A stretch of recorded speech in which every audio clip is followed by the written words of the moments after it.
Hi, welcome back to the Listen Up Girl podcast, where queer news, culture, and politics collide, and where we break down not just what happened, but why it matters.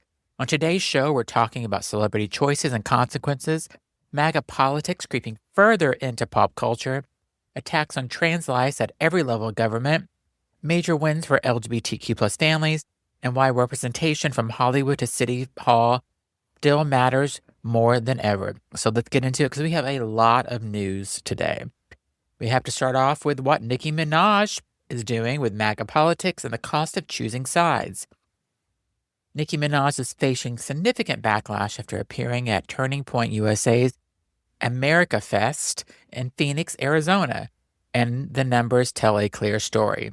Following her appearance, Minaj reportedly lost hundreds of thousands of followers across multiple platforms as fans reacted to her increasingly explicit alignment with MAGA politics.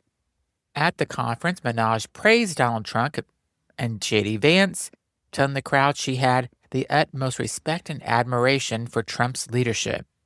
During an onstage conversation with the right-wing commentator, Erica Kirk, Minaj also made remarks about gender, including saying, "It's okay, be boys," comments widely criticized as dismissive of transgender youth. The moment deepened outrage among queer fans, especially as the rhetoric echoed ongoing attacks on trans kids nationwide. An awkward on-stage slip where Minaj briefly referred to Vance as an assassin only added fuel to the backlash. The message from audiences was clear: politics isn't neutral and neither is your platform. So disappointing in Nicki Minaj. And it's not that she lost tens of thousands of followers. She has had to close down her Instagram account because she lost apparently 10 million followers. Next, Grindr outages and MAGA gatherings, consequence or pattern.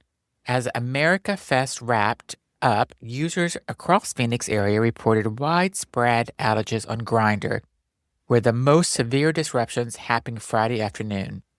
This isn't new. Similar outages were reported during the 2024 Republican National Convention and during a major September event associated with Turning Point USA founder Charlie Kirk. Whether it's overwhelmed servers, location-based surges, or culture irony, Grindr appears to crash with uncanny consistency wherever MAGA crowds gather in force. Coincidence? Maybe. Pattern? Absolutely. Our next story is Pedro Pascal is a heated Rivalry fan, and fans are thriving. And lighter news. Fans of the steamy gay hockey series Heated Rivalry are celebrating after it emerged that Pedro Pascal appears to be one of them. The hit Canadian series, already renewed for a second season, it follows Rivalry hockey players whose fierce on-ice competition turns into an intense enemies-to-lovers romance. Pop culture account Buzzing Pop shared screenshots showing Pascal liking and commenting on Instagram posts about the show, giving Pascal long-standing support for queer storytelling. The moment felt like a warm, validating nod from one of Hollywood's most beloved allies. Sometimes joy matters too. Our next story is why Heated Rivalry nearly lost its edge. The joy almost didn't happen. Creator Jacob Tierney revealed that some Hollywood executives wanted the show to delay its explicit gay intimacy until season 2, effectively sanding down what made the story resonate in the first place. Speaking to Slate, Tierney recalled one executive suggesting the leads shouldn't consummate their relationship early on. Tierney's response: "The books are porn, the audience is here for that." And thankfully, we won. The unapologetic intimacy remains central to the show's success. Next, we go to the Supreme Court considers striking down conversion therapy bans. On October 7th, the U.S. Supreme Court heard arguments in a case that could fundamentally reshape protections for LGBTQ youth across the country. The case challenges Colorado's ban on so-called conversion therapy, a practice widely condemned by medical and psychological associations for causing long-term harm, including depression, trauma, and increased suicide risk. The lawsuit is backed by Alliance Defending Freedom, a conservative Christian legal group with a long history of opposing LGBTQ rights. ADF argues that banning conversion therapy violates a counselor's First Amendment right to free speech.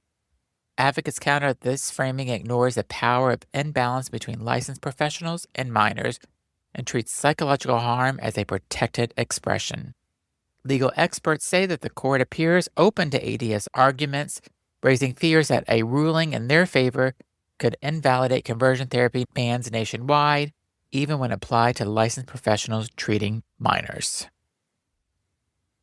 This past Saturday, Bowen Yang says goodbye to Saturday Night Live.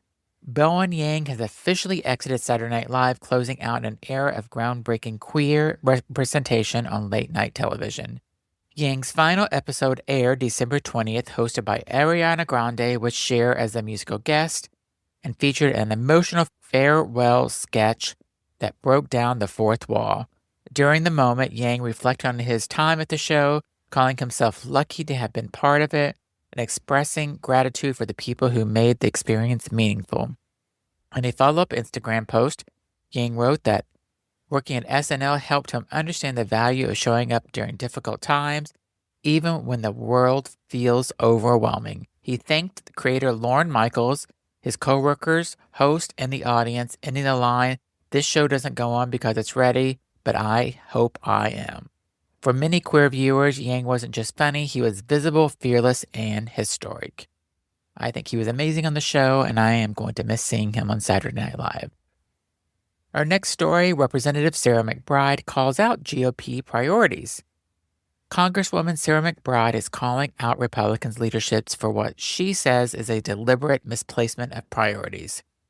Speaking outside the U.S. Capitol on December 17th, McBride noted that the Affordable Care Act credits are just days away from expiring, a move that could cause health care premiums to spike for millions of Americans. Despite that urgency, McBride and the GOP leadership scheduled 2 votes on anti-trans legislation and 0 votes on extending the tax credits. She framed the decision as part of a broader pattern of using transgender people as political distractions while ignoring issues that materially affect families' lives. Her remarks come as anti-trans bills continue to flood state legislation nationwide, even as voters consistently rank healthcare affordability as a top concern. I don't get this government today because people are going to lose their healthcare insurance because they're not going to be able to afford it. And we still want to talk about how we can hurt the trans community. What's wrong with this government? Think about this whenever you're voting. When we have midterm elections, please think about all these things that they're doing now.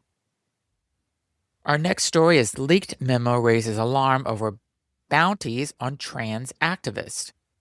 A leaked memo is triggering widespread concern after suggesting U.S. Attorney General Pam Bondi instructed the FBI to create a cash reward system targeting trans activists.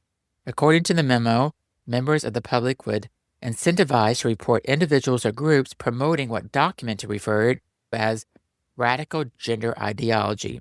Language critics say dangerously blurs a political expression and criminal behavior. Civil rights group warned the proposal could lead to harassment, surveillance, and intimidation of LGBTQ plus people, chilling free speech more broadly. Legal experts also raised questions about potential First Amendment violations. Advocates say the memo echoes historical tactics used to target marginalized communities, encouraging neighbors to police one another in the name of ideology. And that's it for today's news. From pop culture to politics, the message keeps repeating itself. Visibility matters, choices matter, and silence is never neutral. If you think this podcast news will resonate with somebody you know, please be sure to forward it. Also, if you're not subscribed, please subscribe to the podcast. And thanks for listening. And stay informed, stay loud, and come back later this week for more LGBTQ plus news.